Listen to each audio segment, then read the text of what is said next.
Hello and welcome to my channel. Today I'm going to show you how to fix cracks in the ceiling. This room has got several. Some are hairline and some are a little wider. Some of them are caused by movement of the building slightly, and some are caused by just porous paint underneath, and so the top coat has flaked off. And I'll show you how to fix all that in this video. Here's your classic hairline crack. Here's your classic case of a little bit of plaster just falling from the ceiling due to the fact that underneath hasn't been treated properly, so it's a little bit porous. So there's nothing for the top coat of filler to really grip onto. And here is a case of plates moving slightly a bit further, so you get slightly wider crack. And I'll show you how to fill in all of those. Now the first thing to do is to get a knife or a small scraper and take out all the loose bits. Just run it along the course of the crack and take it all the way to the end.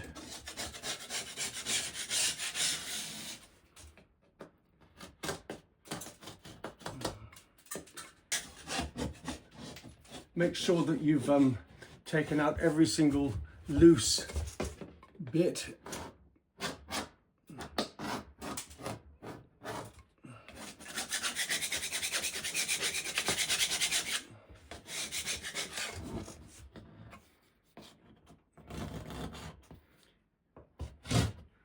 You want to make it wider, use the rounded edge and just pull it along. For the wider crack, try to dig in a little bit and move anything that's loose.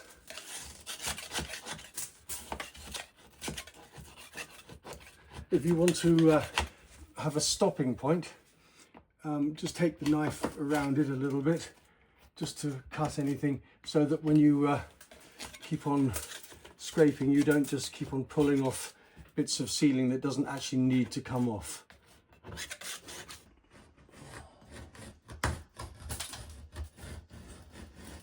Then just continue to etch out all the cracks until you've gone around the whole room.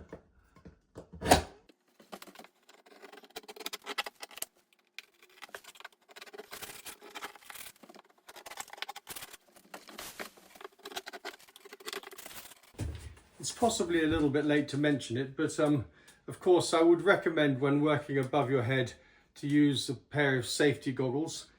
Protect your eyes from the dust. I don't personally use them, but then I've been a decorator for so long, and when I was an apprentice we had no safety gear or safety anything, and I can't really get used to them. But when I'm doing something very dusty, then I do wear them. But I would recommend wearing them at all times. Anyway, on to the next part of the video. Now for the next stage, what I'm going to do is, before I apply any of the filler to the cracks, I'm going to use this sort of sealant. And the reason why I'm using this is it stops the surface from being so porous. So it stops the filler from sort of detaching itself. It makes it more sticky. And you just need to put it like that. Just paint it.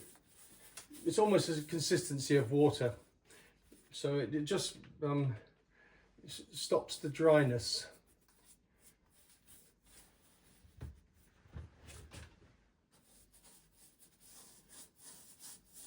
You don't really need it for the small cracks, but it's always a good idea anyway. You can use just water, but it's not as effective. It's just a sort of sealant. You put it into cement and things and plaster, the one that you mix by hand. It's just an extra measure.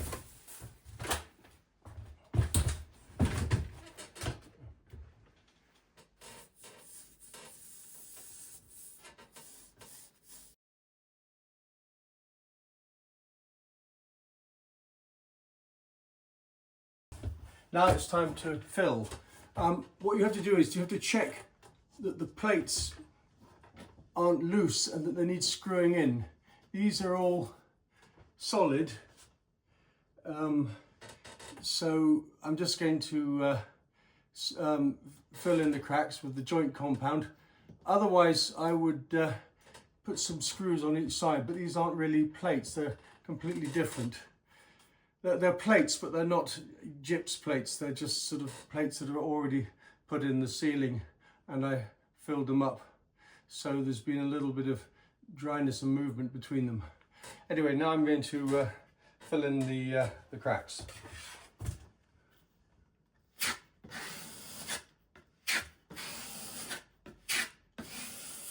Using a small filling blade for the first fill. And also for the wider hole. Filling in sideways just to really push the joint compound into the crack, and then smoothing it out. I'm just going to do this section here for the sake of the video and explaining what I'm going to do. Now that the filler has been applied, I'm just going to show you in this corner here, just for the sake of the demonstration, because if I do the whole room it'll be dry before I get to the taping, and it's a very warm room. So I'm applying mesh tape to the ceiling.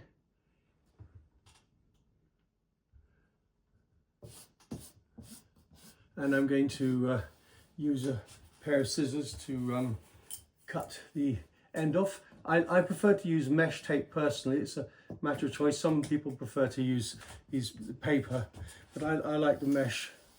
For me, it's one I've always used. Never had any problems with it.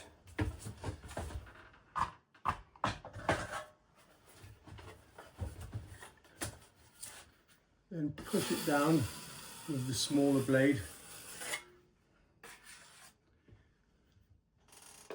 And then add some more filler on top.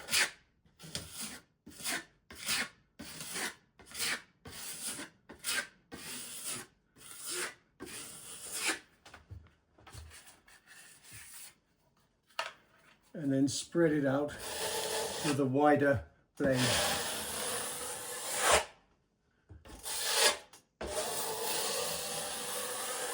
And then don't come back to it until it's dried.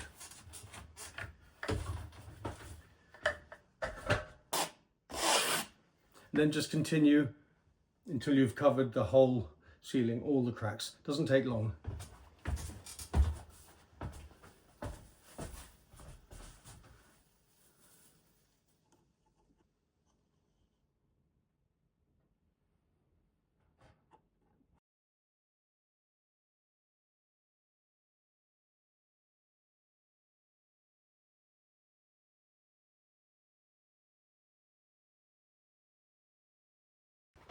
Here I'm going to really zoom in so you can see exactly what I'm doing.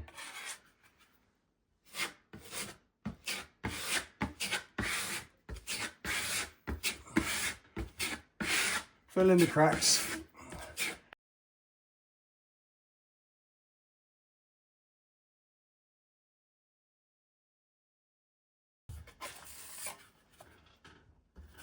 Add the joint compound on top. And really push down.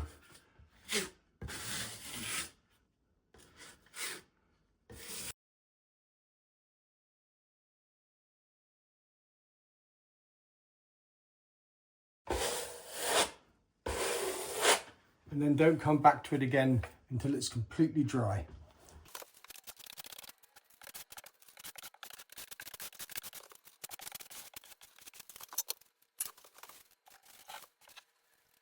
Now that the first layer of filler has dried, I'm going to apply a second layer, but first of all I'm going to give it a light sanding, just to get rid of any sort of little flakes and things like that.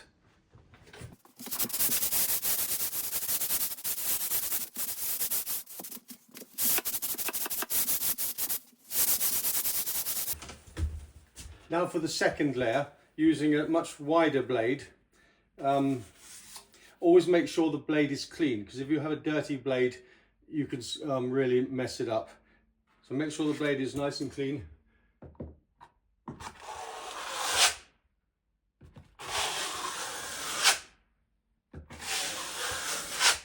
You can use a really wide blade, but then you have less control, and it's quite a small sealing. So this is more than sufficient.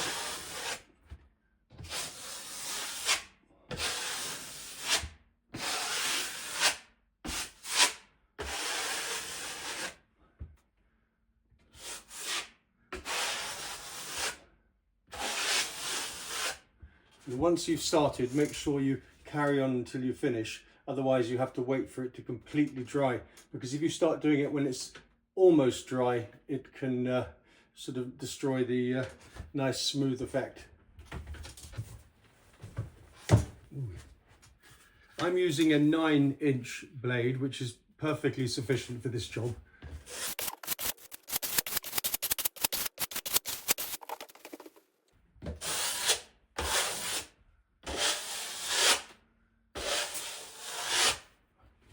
When you spread it around, make sure the last time you take the blade over the filler, make sure it's nice and light.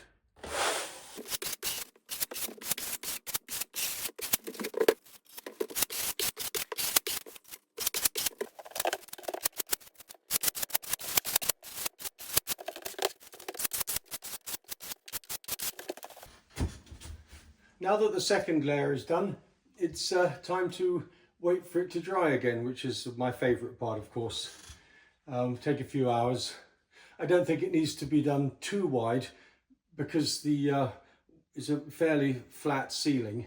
If there was a lot of, if the ridges were sticking out, you'd have to take the filler out wider, but this is perfectly sufficient. So I'll see you when I get to the next stage. Now that the filler or joint compound has dried, it's time to sand it down. It's not my favourite part of the job, but it's absolutely vital, obviously. I'm going to use a medium grade sandpaper. You get the sort of roughness from about 40 all the way up to 260 or something like that. I'm using 100, which is sort of medium. If you use anything lower than that, like 60 or 40, you can scratch the ceiling. The job is done quicker, but you don't get a smooth effect. If you use something like 240, it'll just take you ages. So I'm using 100. 80 would be okay, or 120 would be okay. But I'm using 100, as I said, because it'll sand it down reasonably quickly and it'll make a nice smooth finish.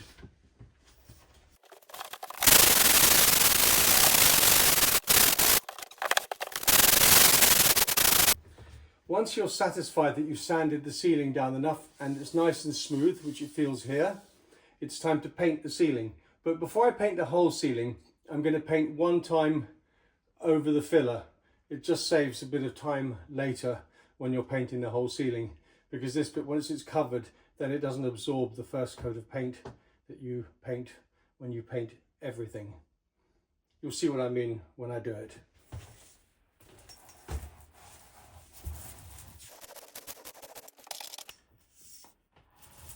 Put a generous amount on.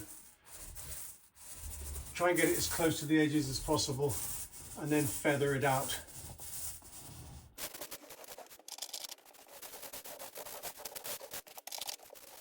Now that you've done the first coat over the filler, let it dry before you come to painting the whole ceiling.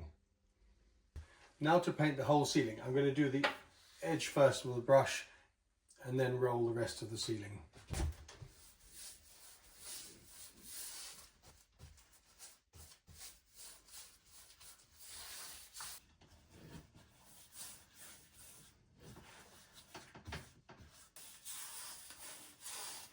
Really work the paint into the corners, nice long strokes, not too much paint on the brush, but just enough to give it good coverage, and go around the whole thing twice.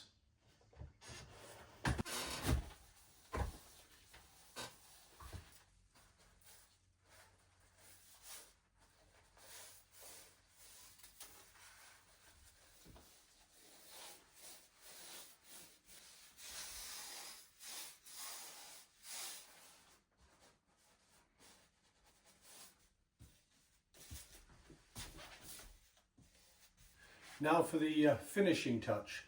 I'm going to paint the ceiling with a roller. I'll have to do it 2 times. 2 times should be enough because I've already covered the filler 1 time already. So two strokes on the ceiling and then it'll be finished. Now I find for best results, load a decent amount onto your roller, take it down 1 time and then go sideways.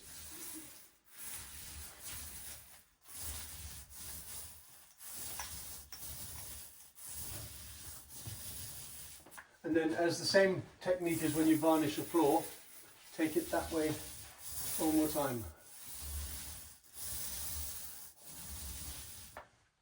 And just keep on going without stopping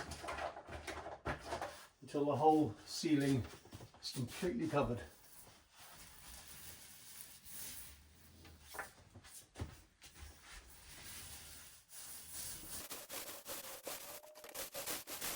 If you do it this way, you'll get much fewer streaks. In fact, if you do it properly, there won't be any streaks at all.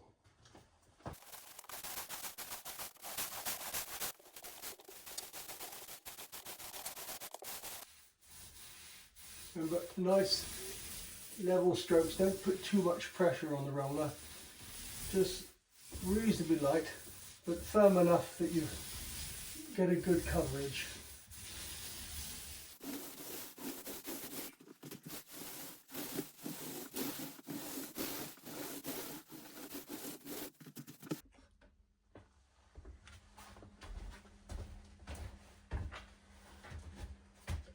I hope you had the patience to watch this video till the very end. These cracks are definitely not coming back. Thank you very much for watching.